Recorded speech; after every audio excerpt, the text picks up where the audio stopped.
কেমন আছেন সবাই? আজ রান্নাঘরে ঢুকতেই মনে হলো মিষ্টি ছাড়া জীবনটা যেন একটু পানসে হয়ে গেছে, তাই না?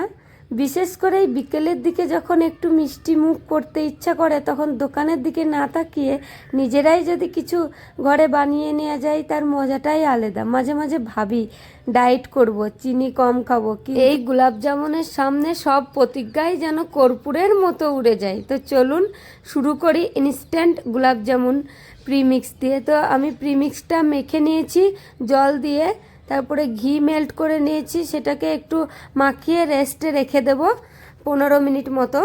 সবার আগে বানিয়ে নেব চিনির শিরা, বা যেটাকে আমরা মিষ্টির রস বলি। একটা পাত্রে পরিমাণ মতো জল আর চিনি দিয়ে দিন। আর হ্যাঁ, এর মধ্যে কয়েকটা এলাচ ফাটিয়ে দিতে একদম ভুলবেন না। এলাচের ওই রাজকীয়তা গন্ধটা না থাকলে কিন্তু মিষ্টির আসল আমেজটাই আসে না। অনেক বলে শিরা বা খুব ঘন হবে, একদম না, একটু চটচটে হলেই হলো। তো চলুন, শিরাটা আমার বানানো হয়ে গেছে। তারপরে চলে এসেছি এখানে মিষ্টির ডোগুলো বানিয়ে নিতে।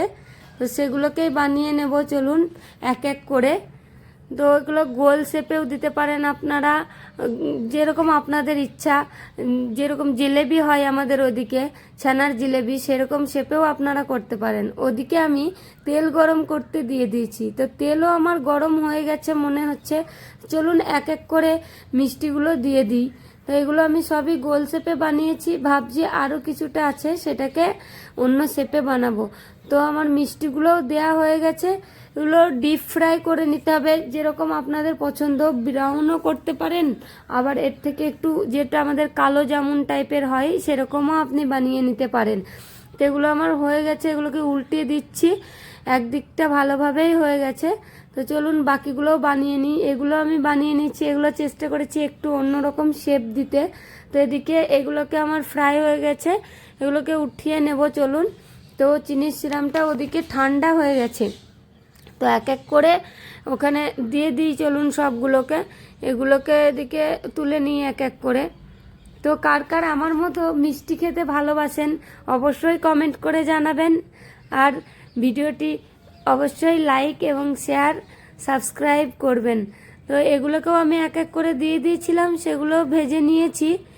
তো এখানে না মিষ্টির দামটা অনেক বেশি। তো আমি ভাবি যে চেষ্টা করি যে বাড়িতে কিছু কিছু মিষ্টি, যেগুলো যেরকম ছানার জিলেবি, তারপরে এরকম প্রি মিক্সড নিয়ে এসে বানানোর ছেলে মেয়ের জন্য। আর একটা রসগোল্লাও আমি বানাতে পারি যদিও, কিন্তু এখনও ট্রাই করিনি। কোনোদিন ট্রাই করলে আপনাদের সঙ্গে অবশ্যই শেয়ার করব।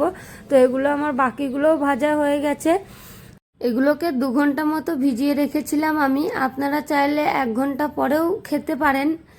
তো চলুন, আমার রেডি হয়ে গেছে গোলাপ জামুন। কেমন লাগলো আমার ভিডিওটি অবশ্যই কমেন্ট করে জানাবেন। আর মিলছি পরবর্তী ভিডিওতে। চলুন, বাই।